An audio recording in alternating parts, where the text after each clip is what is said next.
الحمد للہ رب العالمین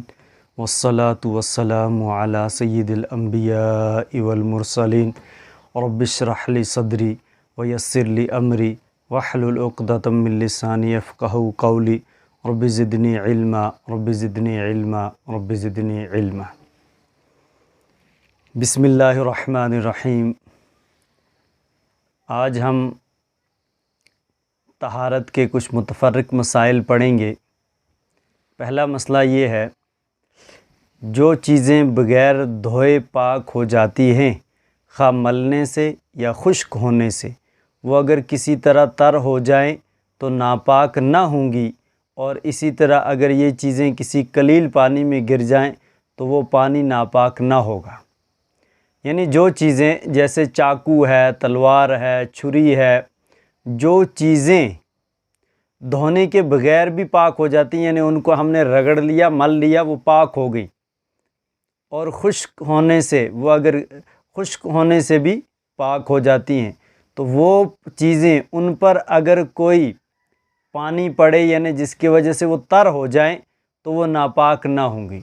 اور یہی چیزیں اگر قلیل پانی میں گر جائیں تو وہ پانی بھی ناپاک نہ ہوگا، یہ پاک ہو چکی ہیں۔ نجاست نمازی کے جسم پر نہ ہو، اور نہ اس کے جسم سے ملی ہوئی ہو، اور نہ اس کے کپڑے پر ہو جس کو وہ پہنے ہوئے ہو، اور نہ ایسی چیز پر ہو جس کا قیام و قرار نمازی کے جسم کی وجہ سے ہو، تو اس کا اعتبار نہیں ہے۔ یعنی نجاست نمازی کے بدن پر بھی نہیں ہے، اور بدن کے ساتھ ملی ہوئی بھی نہیں ہے، اور نہ ہی کپڑے پر ہے، اور نہ ایسی چیز پر ہے جو اسی نمازی کی وجہ سے وہ چیز قیام و قرار پائی ہے۔ مثال کے طور پہ نمازی کے کسی جانور کے جسم پر نجاست ہو اور وہ نمازی کے سر پر آ بیٹھے، نمازی نماز پڑھ رہا ہے اور کسی جانور کے یا پرندے کے جسم پر کوئی نجاست لگی ہوئی ہے اور وہ پرندہ آ کے نمازی کے جسم پر بیٹھ گیا، تو اس سے یہ نمازی ناپاک نہیں ہوگا اور اس کی نماز میں کوئی فرق نہیں آئے گا۔ خشک نجاست زمین پر ہو اور نمازی کا کپڑا اس پر پڑ جائے۔ دوسری صورت یہ کہ نماز پڑھ رہا تھا، نجاست زمین پر لگی ہوئی ہے لیکن خشک ہے، اب یہ سجدے میں گیا تو اس کا کپڑا اس نجاست پر پڑ گیا، تو ایسی صورت میں اس کی نماز میں کوئی فرق نہیں آئے گا اور نہ ہی کپڑا ناپاک ہوگا۔ کوئی چیز اگر ناپاک ہو جائے اور نجاست کا مقام یاد نہ رہے اور نہ کسی خاص مقام پر غالب گمان ہو، تو ایسی صورت میں وہ چیز پوری دھونی چاہیے۔ کپڑے میں نجاست لگی ہے لیکن اس کو یاد نہیں رہا کہ کس جگہ پر لگی ہے، اور کوئی غالب گمان بھی اس کا نہیں ہے، تو ایسی صورت میں پورے کپڑے کو دھو لینا چاہیے۔ اگر چکنی چیز ناپاک ہو جائے جیسے تیل، گھی، مردار کی چربی، اگر کسی چیز میں لگ جائے اور اس قدر دھوئی جائے کہ پانی صاف نکلنے لگے تو پاک ہو جائے گی، اگرچہ اس ناپاک چیز کی چکناہٹ باقی ہو۔ اگر چکنی چیز ناپاک ہو جائے جیسے تیل، گھی وغیرہ، یا مردار کی چربی ہو، تو ان کو کیا کرنا ہے، اگر کسی چیز میں لگ جائیں، اس قدر دھوئی جائے کہ پانی صاف نکلنے لگے، پانی میں کچھ اس کے اثرات نہیں ہیں لیکن اس کی وہ جو چکناہٹ ہے وہ ابھی باقی ہے، تو اس سے ناپاکی نہیں ہوگی بلکہ یہ کپڑا پاک ہو جائے گا، اگرچہ اس ناپاک چیز کی چکناہٹ باقی رہے۔ یعنی اتنا آپ نے دھویا اس کو کہ پانی صاف نکلنے لگا، لیکن اس کی تھوڑی سی چکناہٹ یا تو جسم پر محسوس ہو رہی ہے یا کپڑے پر محسوس ہو رہی ہے، تو اس سے وہ کپڑا ناپاک نہیں ہوگا۔ ناپاکی اگر پانی میں گرے اور اس کی چینٹیں اڑ کر کسی پر پڑ جائے تو وہ پاک ہے۔ اگر پانی پاک تھا، اس میں کوئی ناپاکی گری اور اس کی وجہ سے چھینٹیں اڑیں اور وہ کسی کے کپڑے یا بدن پر پڑیں، تو یہ کپڑا اور بدن ناپاک نہیں ہوگا، بشرطے کہ اس نجاست کا کچھ اثر ان چھینٹوں میں نہ ہو۔ ہاں، اگر اس نجاست کا اثر ان چھینٹوں میں ہے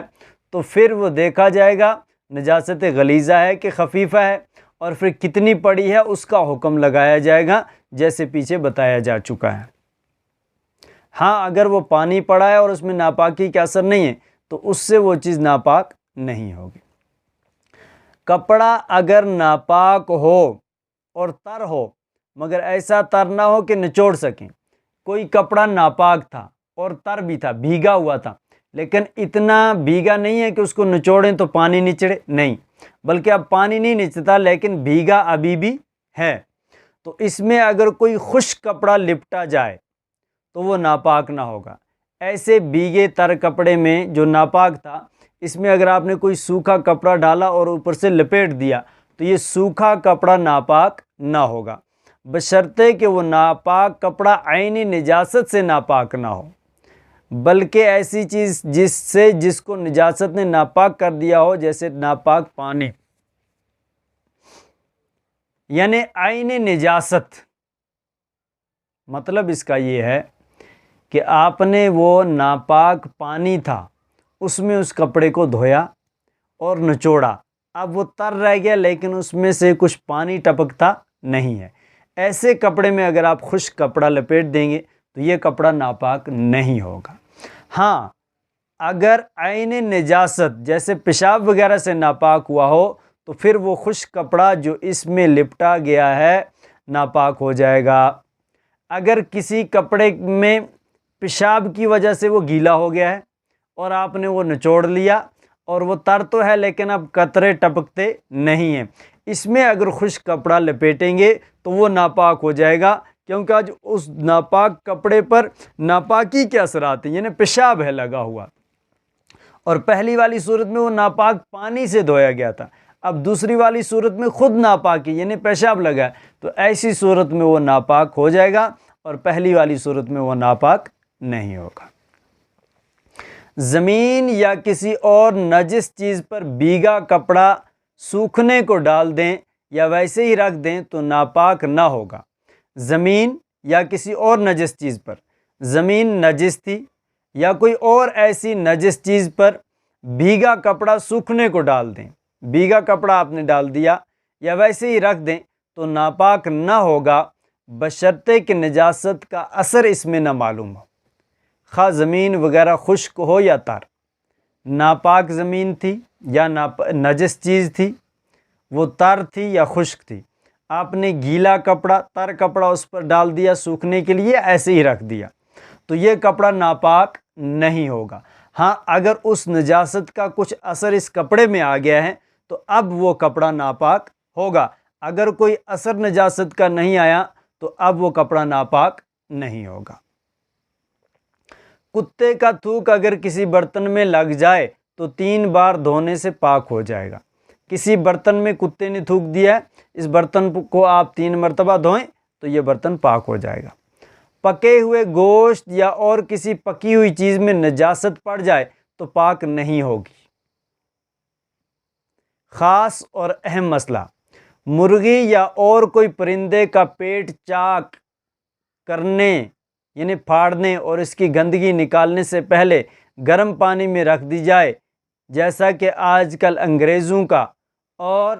باقی غیر مسلموں کا طریقہ ہے، تو یاد رکھنا چاہیے کہ وہ مرغی یا پرندہ کسی طرح پاک نہیں ہو سکتی۔ مسئلہ یہ ہے، مرغی کسی نے ذبح کی یا اور کوئی پرندہ ذبح کیا اور ذبح کرنے کے بعد ابھی اس کا پیٹ چاک نہیں کیا اور وہ گندگی نکالی باہر نہیں، اسی طرح اٹھا کے گرم پانی میں ڈال دیا، اب یہ گرم پانی میں ڈالنے سے وہ ساری گند اس کی کیا ہوگی، مکس ہو جائے گی، تو ایسی صورت میں یہ مرغی یا پرندہ پاک نہیں ہو سکتے، پہلے گند نکالنی چاہیے، اس کے بعد اس کو گرم پانی میں ڈالنا چاہیے۔ یہ کچھ چند متفرق مسائل تھے۔ اب اس کے بعد کا جو سبق ہوگا وہ وضو کے بارے میں ہے، وضو کے احکام، مسائل، واجب، اس کے وضو کے فرائض وغیرہ، سنت، مستحب، نواقض وضو، یہ انشاءاللہ دوسرا سلسلہ وضو کے بارے میں شروع ہوگا۔ وآخر دعوانا ان الحمد للہ رب العالمین۔